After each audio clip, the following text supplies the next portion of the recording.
इस वक्त की बड़ी खबर पुडुचेरी से, जहां पर कांग्रेस को बड़ा झटका लगा है।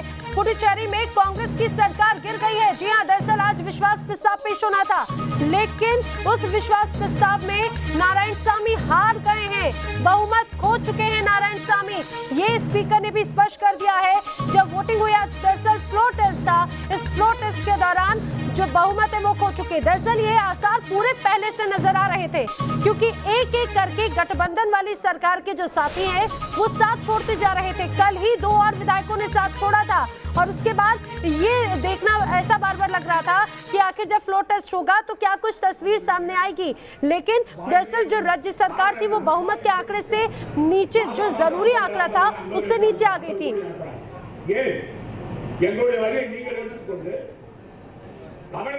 तो फ्लोर टेस्ट में हार गए हैं, कांग्रेस सरकार गिर गई है। विधानसभा में दरअसल कुल सदस्यों की अगर बात करें पुडुचेरी में तो 33 संख्या थी, और कांग्रेस विधायक के लक्ष्मी नारायण और डीएमके विधायक वेंकटेश ने रविवार को जब इस्तीफा दे दिया था, तभी ऐसे आसार लग रहे थे कि आखिर फ्लोर टेस्ट में क्या होगा। सीधे रुक करेंगे, मेरे सहयोगी श्री प्रपंच जुड़ रहे हैं। श्री प्रपंच, ये कहा जाए कि अब पुडुचेरी सरकार कांग्रेस के हाथ से जा चुकी है, क्या कुछ और आखिर क्या हुआ है विधानसभा में फ्लोर टेस्ट के दौरान, किस तरह की परिस्थिति बनी, जरा विस्तार से बताइए।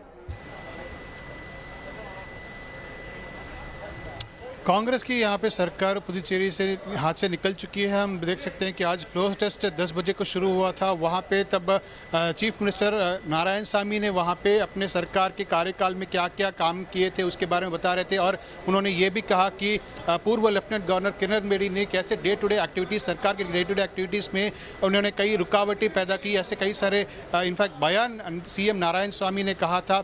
और इस बीच से उन्होंने अपना पूरा बयान करने के, उनके पूरे स्पीच कंप्लीट होते ही यहाँ पे जो विप है, कांग्रेस के विप ने उठकर कहा कि जो 3 नॉमिनेटेड एमएलएस हैं उनको क्या वोटिंग राइट्स है या नहीं, ऐसा सवाल स्पीकर से उन्होंने पूछा था। तो तुरंत वहाँ पे एक डिस्कशन शुरू हो गया था, अपोजिशन भी थोड़ा बहुत चिल्लाने शुरू किए थे। तब स्पीकर ने कहा कि उनके वोटिंग राइट्स है, और इमीडिएटली वो सुनते ही सीएम नारायणसामी ने वॉकआउट कर लिया था। और तब वहाँ पे बहुत ही सिर्फ अपोजिशन के एमएलएस वहाँ पे मौजूद है, और वहाँ पे स्पष्ट रूप से स्पीकर ने कहा था कि मेजॉरिटी अपोजिशन के पास है। तो यहाँ पे देख सकते हैं कि साफ तौर से पहले ही यहाँ पे जो गवर्नमेंट थी, गवर्नमेंट ने ये प्लान किया था कि नॉमिनेटेड एमएलएस को यहाँ पे वोटिंग ना करवाया जाए, इसके लिए यहाँ पे परमिशन मांगने के लिए आए थे। मगर यहाँ पे साफ देख सकते हैं कि क्योंकि नॉमिनेटेड एमएलएस को वोट करने की अनुमति है, तो यहाँ पे सरकार के पास मेजॉरिटी पूरी तरह नहीं है, वो मेजॉरिटी को खो देते हैं, इससे यहाँ पे सरकार गिर जाती है। तो यहाँ पे ये गेम चेंजर, ये 3 नॉमिनेटेड बीजेपी एमएलएस है जो किरण बेदी के कार्यकाल में इनको नॉमिनेट किया गया था। तो अब देख सकते हैं कि यहाँ पे कांग्रेस की सरकार यहाँ पे गिर चुकी है। आगे का यहाँ पे देखा जाएगा कि श्री प्रपंच, जब आज फ्लोर टेस्ट हुआ तो उस दौरान क्या स्थिति थी विधानसभा की, ये बताइए जरा, किस तरह से वोटिंग हुई, क्योंकि फ्लोर टेस्ट में हालांकि ये तो पहले से लग रहा था, लेकिन वोटिंग किस तरह की हुई, कितने वोट मिले, कितने, ये जरा विस्तार से समझाएं।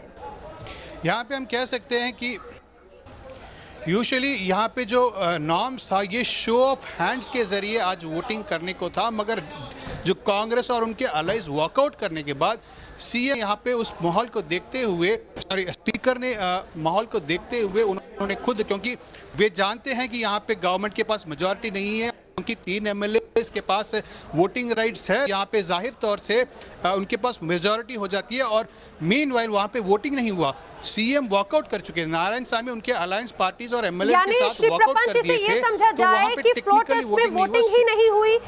ये समझे आप, थोड़ा स्पष्ट करें, वोटिंग ही नहीं हुई, नारायणसामी ने वॉकआउट कर दिया, तो उसके बाद में वोटिंग की स्थिति ही नहीं बनी, क्योंकि यहाँ पे सरकार के पास मेजॉरिटी नहीं होने के कारण इमीडिएटली स्पीकर ने खुद यहाँ पे अनाउंस कर दिया कि यहाँ पे अपोजिशन के पास नंबर ऑफ एमएलएस हैं, और इसीलिए यहाँ पे मेजॉरिटी गवर्नमेंट लूज करती है, इस प्रकार का उन्होंने कहा, और इमीडिएटली सभा को वहाँ पे समाप्त किया। तो हम देख सकते हैं कि जो वोटिंग, इनफैक्ट जैसे ही जो गवर्नमेंट के विप ने पूछा था कि क्या 3 नॉमिनेटेड एमएलए के पास वोटिंग राइट्स है या नहीं, फिर आगे बात बढ़ाते हैं, तब इमीडिएटली एक स्पीकर का जवाब ये मिला कि हाँ उनके पास वोटिंग राइट्स है। तो इमीडिएटली जो कांग्रेस और उनके अलाई पार्टी एमएलए हैं तुरंत सीएम के साथ वॉकआउट कर दिए थे। तो ये बिल्कुल था उस जी प्रकार जी का माहौल जी वहाँ श्री पे। प्रपंच, एक बार फिर अपने दर्शकों को बता दें, सरकार बहुमत खो चुकी है, ये स्पीकर ने दरअसल कहा, लेकिन चूंकि नारायण सामी ने पहले ही वॉकआउट कर दिया सदन से, इसीलिए वोटिंग नहीं हुई फ्लोर टेस्ट के दौरान। यानी नारायण सामी ने पहले ही हार मान ली थी, इसीलिए उन्होंने फ्लोर टेस्ट यानी कि आज का जो दिन मुकर्रर था फ्लोर टेस्ट का, उसमें वो शामिल ही नहीं हुए और उससे उन्होंने वॉकआउट कर लिया। और इसके बाद में स्पीकर ने ये स्पष्ट तौर से ऐलान कर दिया कि नारायण सामी के पास में बहुमत नहीं है, इसीलिए ये जो फ्लोर टेस्ट है उसमें वो हार जाते हैं। लेकिन सबसे खास बात ये कि पहले ही नारायण सामी ने वॉकआउट कर दिया। श्री प्रपंच, जब ये पूरा फ्लोर टेस्ट का सीन, जब ये पूरी तस्वीर नजर आ रही थी, तो इस दौरान कौन कौन लोग मौजूद थे? नारायण सामी ने तो वॉकआउट किया, लेकिन और कौन कौन से ऐसे बड़े नेता रहे इस दौरान सरकार के, जिन्होंने वॉकआउट कर दिया, जो सदन में मौजूद ही नहीं थे? हम कह सकते हैं कि डीएमके, इनके जो अलाई पार्टी से, इसमें 2 एमएलए थे, कांग्रेस के पास 7 है, इंडिपेंडेंट 1 एमएलए, तो कुल मिलाकर यहाँ पे जो 11 एमएलए, एक्सक्लूडिंग स्पीकर अगर बात किया जाए तो 11 एमएलए जो थे उनके साथ थे, उन्होंने साथ ही वॉकआउट किया। अपोजिशन में अगर देखा जाए तो एन रंगासामी थे, जो पूर्व मुख्यमंत्री पांडिचेरी के रह चुके हैं, वे वहाँ पे सदन में मौजूद। तो टेक्निकली स्पीकिंग जो प्रेजेंट एंड कोरम में थे वे सारे मौजूद थे, 26 एमएलएस। और देखा जाए कि जो अपोजिशन में एमएलएस थे, उन्होंने जैसे ही वॉकआउट यहाँ पे जो गवर्नमेंट ने किया, जो कांग्रेस और उनके अलाइंस ने जैसे ही वॉकआउट किया, तो किसी ने भी वहाँ से अपोजिशन में उठे नहीं, वे सारे वहाँ पे मौजूद थे, वे किसी ने अपनी सीट से उठे नहीं थे।